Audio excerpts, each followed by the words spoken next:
Baik, selamat pagi, siang, atau malam. Saya Daniel Bimo Purwosaputro, mahasiswa Teknik Industri Universitas Bina Nusantara. Pada kesempatan kali ini, saya akan mempresentasikan tugas akhir saya yang berjudul Peningkatan Kinerja Injection Mold dengan statistical process control dan reliability centered maintenance di perusahaan Rigid Plastic Packaging. Berikut adalah 5 daftar isi dari presentasi saya. Yang pertama adalah introduction, kedua theoretical background, ketiga metodologi, keempat result dan analisis, yang kelima conclusion.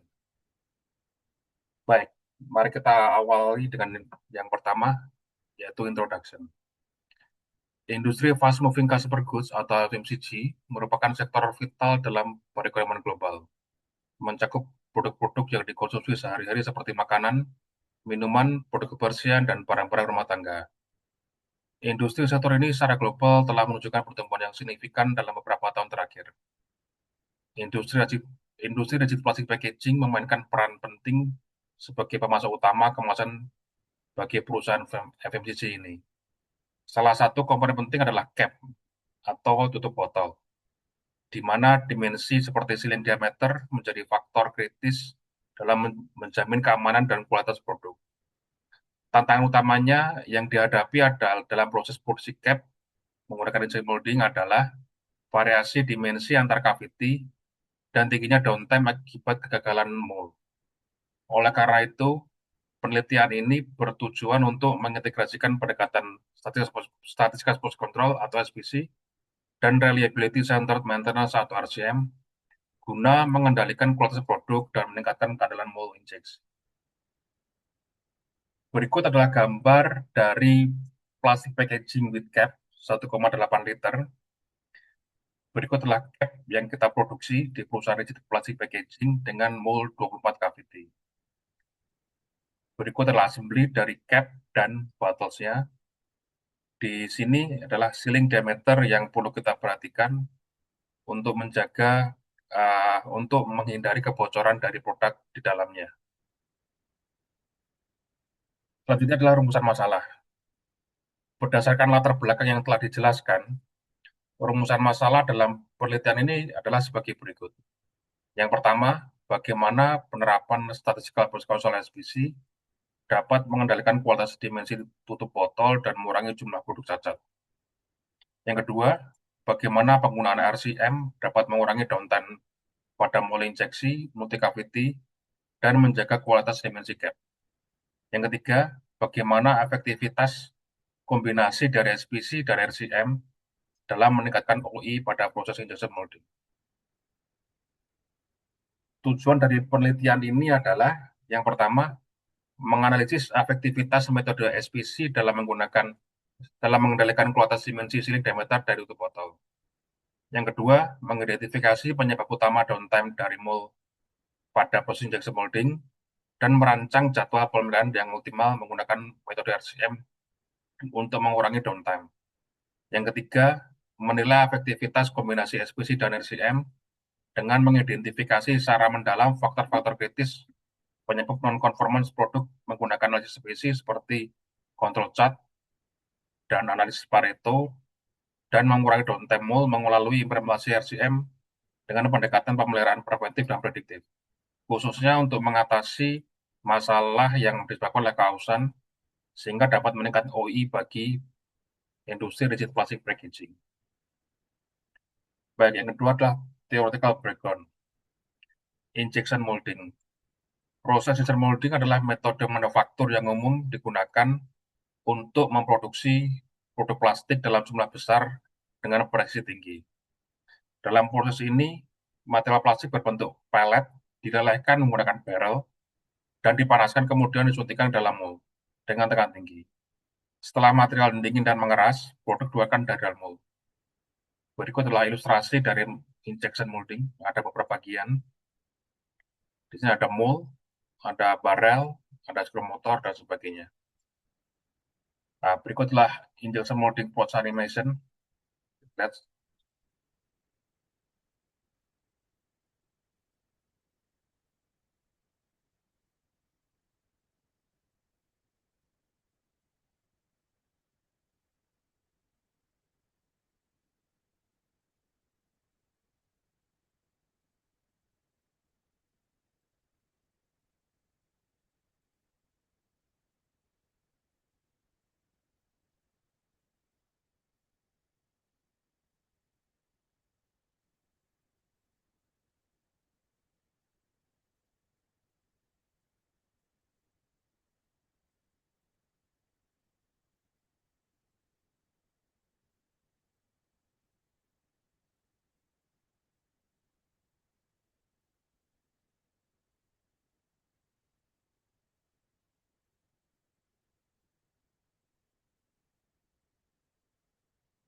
Baik,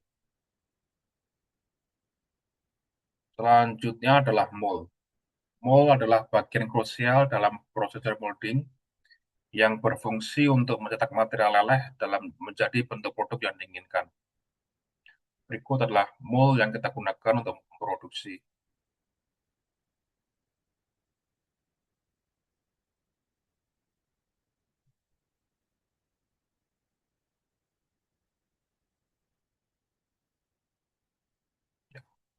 Di sini mold menggunakan unscrewing system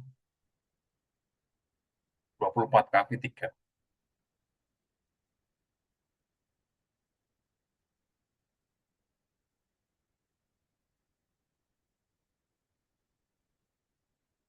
Baik. Selanjutnya adalah statistical process control. Statistical process control adalah pendekatan sistematis yang menggunakan alat statistik untuk memantau, mengontrol, dan meningkatkan proses produksi. Dalam SPC, data yang dikumpulkan selama proses produksi dianalisis menggunakan control chart untuk mendeteksi variasi yang tidak diinginkan dan mengambil tindakan korektif jika diperlukan. Berikut adalah contoh dari control chart. Selanjutnya adalah proses capability. Proses capability adalah ukuran kuantitatif seberapa baik suatu proses produksi dapat menghasilkan produk yang sesuai dengan batas spesifikasi teknis yang ditentukan. Dalam industri manufaktur, terutama pada produksi massal seperti industri plastik packaging, kapasitas proses sangat penting untuk menjamin konsistensi kualitas dan memenuhi standar pelanggan. Tujuan utama dari pengukuran kapasitas ini adalah untuk memastikan bahwa variasi dalam proses produksi tetap dalam batas yang dapat diterima. Berikut adalah formula yang kita gunakan untuk menentukan CP dan CPK. CP adalah USL minus LSL per Six Sigma. CPK adalah angka minimum dari USL minus mu per 3 Sigma dan atau mu per LSL dibagi 3 Sigma. Selanjutnya adalah Reliability Centered Maintenance atau RCM. Reliability Centered Maintenance RCM adalah pendekatan pemeliharaan yang berfokus pada meningkatkan keandalan peralatan dengan mengidentifikasi kebutuhan pemeliharaan berdasarkan fungsi dan kegagalan potensial suatu sistem.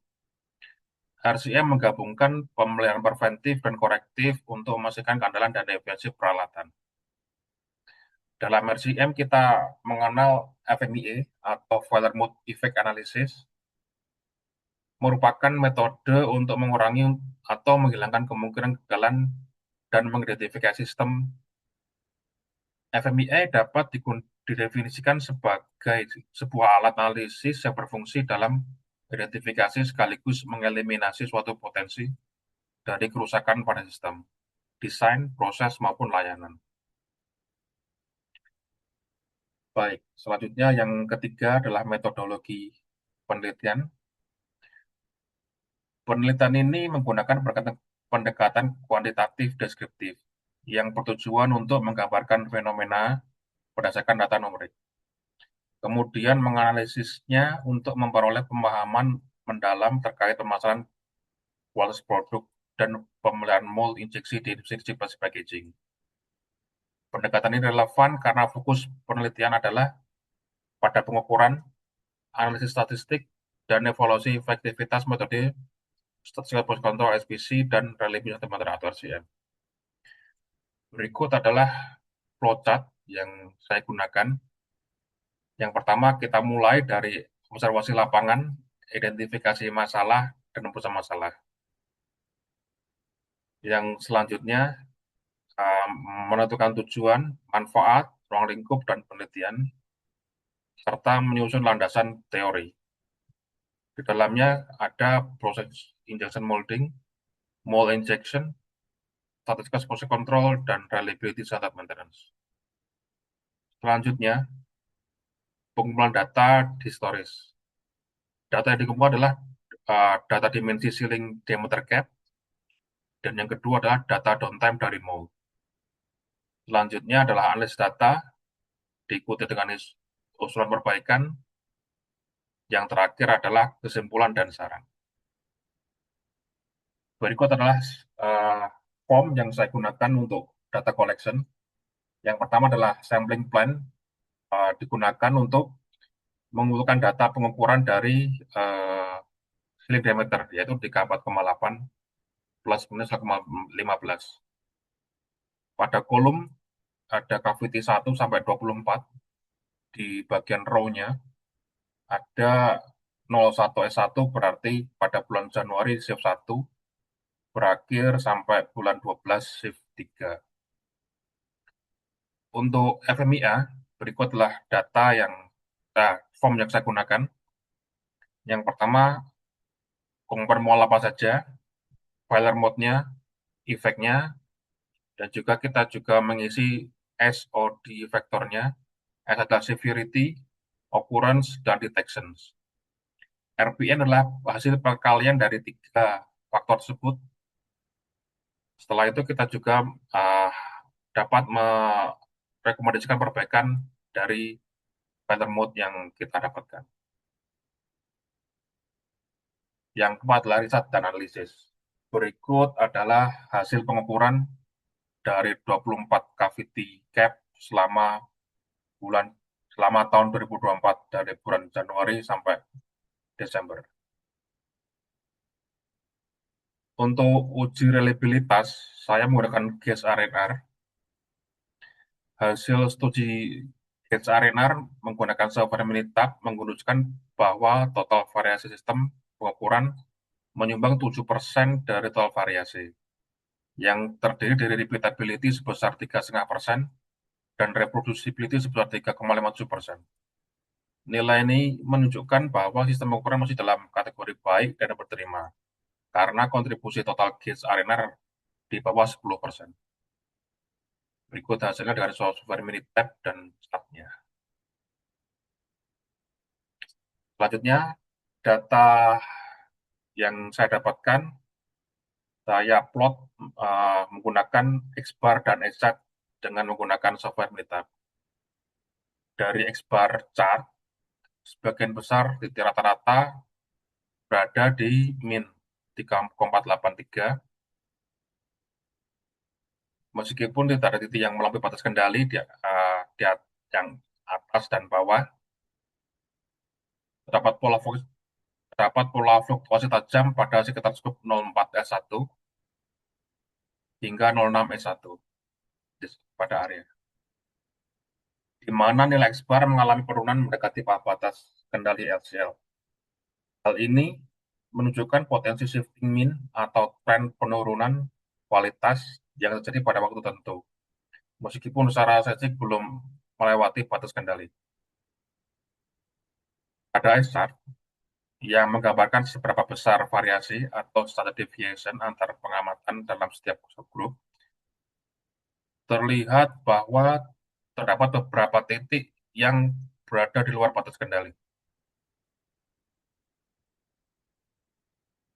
khususnya pada subgroup 04S1, 04S2, 05S1, dan 05S2. Ini merupakan indikasi adanya special cause variation pada bulan-bulan tersebut.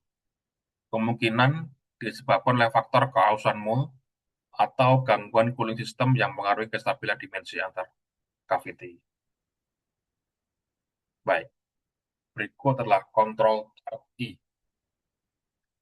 Sebagai tindak lanjut dari analisis kontrol chart pada bulan April, Mei, Agustus, dan September, yang menunjukkan peringatan fase proses pada S-chart, langkah strategis yang diambil adalah melakukan pemantauan lebih mendalam melalui pembuatan kontrol chart I terpisah untuk setiap cavity.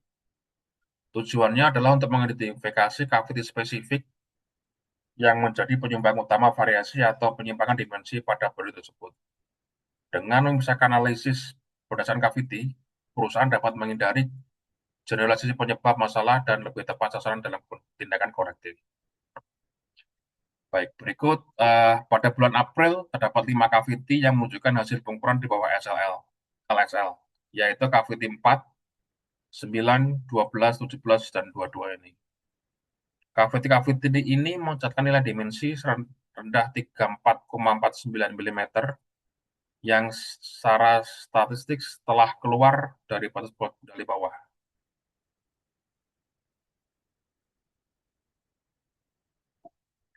Hal ini menunjukkan adanya special cost variation.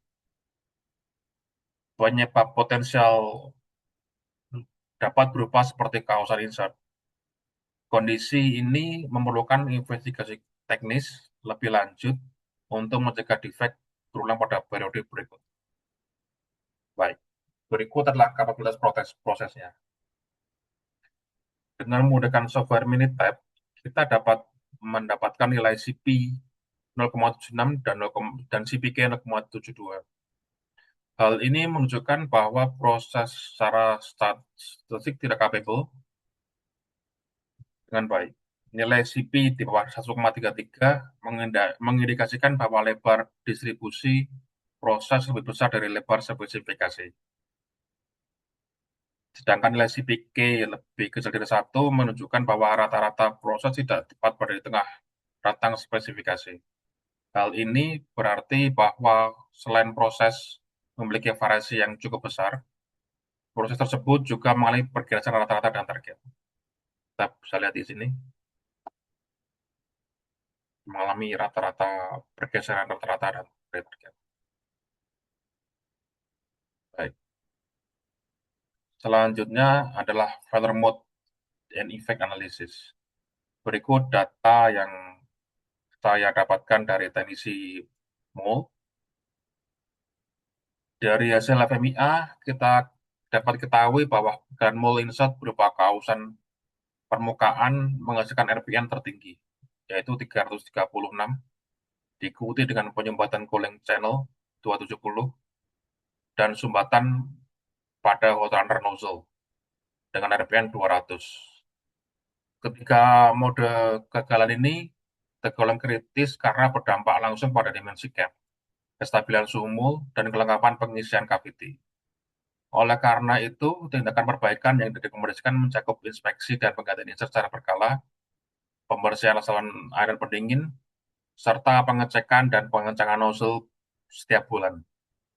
Mode kegagalan lainnya seperti ejector pin macet dengan RPN 140 dan kausan guide pin RPN 96 juga tetap perlu mendapat perhatian preventif agar tidak berkembang menjadi masalah kualitas yang lebih besar.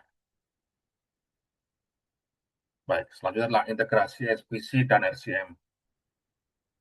Integrasi antara SPC dan RCM bertujuan untuk menciptakan sistem pengembalian mol yang lebih proaktif dan berbasis data aktual pada proses produksi. Mekanisme integrasi ini diawali dari pengumpulan data dimensi kritis yang diukur secara rutin pada setiap cavity. Data tersebut dianalisis menggunakan control chart untuk mendeteksi adanya kausan mole insert ketika ditemukan pola penyimpangan pada cavity tertentu. Data tersebut tidak hanya digunakan sebagai indikator kualitas, tetapi juga sebagai sinyal awal bahwa kemungkinan telah terjadi degradasi pada kondisi mol. Data penyimpangan dari SPC kemudian dipetakan ke dalam sistem pemeliharaan flash RCM, khususnya melalui integrasi dari hasil FMEA. Dengan melakukan inspeksi langsung pada komponen mol yang dicurigai, integrasi ini juga memperpendek waktu respons antara deteksi kualitas dan eksekusi tindakan teknis karena data SPC secara otomatis dapat memberi input pada sistem pemeliharaan. Baik, selanjutnya adalah usulan penerapan vision kamera yang berhubungan langsung dengan integrasi SPC dan RCM. Untuk meningkatkan efektivitas integrasi SPC dan RCM, dibutuhkan sistem monitoring yang mampu mengumpulkan data secara real-time untuk mendeteksi anomali sejak dini. Salah satu solusi yang diusulkan adalah penerapan sistem monitoring berbasis data yang menggunakan vision kamera. Dalam sistem ini, setiap produk yang keluar dari mall akan secara otomatis diperiksa oleh kamera vision beresolusi tinggi untuk mengukur dimensi kritis, mendeteksi cacat visual seperti flashing, short shot, atau deformasi, serta mendokumentasikan hasil pengukuran dalam sistem database terpusat. Proses ini menggantikan pemeriksaan manual yang terbatas dalam akurasi dan kecepatan. Data hasil pengukuran dari vision kamera kemudian langsung dikirimkan ke perangkat lunak pengandalan proses yang merupakan metode SPC. Di dalam SPC, data dianalisis untuk mendapat kontrol chart individu per cavity, misalnya AMR chart atau X-bar R chart, secara otomatis. Apabila ditemukan pola penyimpangan seperti pergeseran rata-rata atau titik yang keluar dari basis kendali, sistem akan memberikan notifikasi ke modul pemeliharaan mold. Dengan integrasi ini, indikasi kegagalan dapat dihubungkan secara langsung dengan cavity tertentu, sehingga memungkinkan perawatan dilakukan lebih cepat, tepat, dan terarah pada komponen mold yang bermasalah. Berikut adalah ilustrasi dari vision kamera, kamera, produk, dan kita dapat merecord dimensi secara langsung dan diupload ke data terpusat. Baik. Berikutlah before after setelah kita melakukan perbaikan. Berikut plot dari Minitab. Hasil analisis before after menggunakan Minitab melihat bahwa implementasi integrasi SPC dan SCM telah memberikan dampak signifikan terhadap kestabilan dan kapabilitas proses produksi. Sebelum perbaikan, kontrol chart menunjukkan bahwa beberapa titik berada di luar batas kendali, serta variasi antar subgroup yang tinggi. Setelah perbaikan dilakukan mulai tindakan preventif dan prediktif berdasarkan hasil FMIA, proses menjadi lebih stabil dengan semua titik berada dalam batas kendali.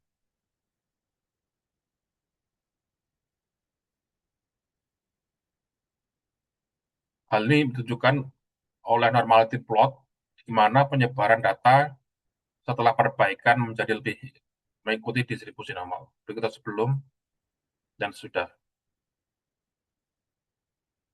Baik, yang terakhir adalah conclusion.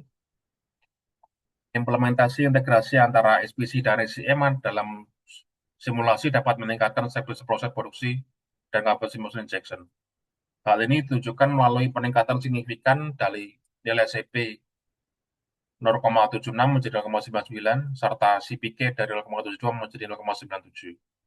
Proses produksi yang sebelumnya memiliki variasi besar dan tidak simetris terhadap target, kini menjadi lebih terkendali dan terdistribusi yang baik di sekitar nilai tengah spesifikasi. Selain itu, jumlah produk cacat yang keluar dari batas spesifikasi menurun drastis dari 35.880 ppm menjadi hanya 280 ppm, menandakan keberhasilan strategi dalam mengurangi defek dan meningkatkan konsistensi kualitas. Integrasi antara SPC dan SCM mampu meningkatkan OII melalui pendekatan berbasis data yang menyasar langsung ke akar penyebab inefisiensi produksi. RCM berkontribusi terhadap peningkatan availability dengan mengubah sistem pemeliharaan mold dari reaktif menjadi preventif melalui analisis FMEI, sehingga unplanned downtime dapat dicegah. Penggunaan vision kamera juga mendukung proses deteksi cacat secara otomatis, sehingga defek dapat diminimalkan secara awal. Secara keseluruhan, integrasi SPC dan SCM dapat menciptakan sistem manufaktur yang lebih responsif, terkontrol, dan berkelanjutan dalam menjaga performa produksi. Terbukti dengan meningkatnya nilai OII dari kondisi awal yang fluktuatif menjadi stabil dan mendekati standar world class manufacturing. Baik, terima kasih atas perhatiannya. Saya ucapkan terima kasih dan salam.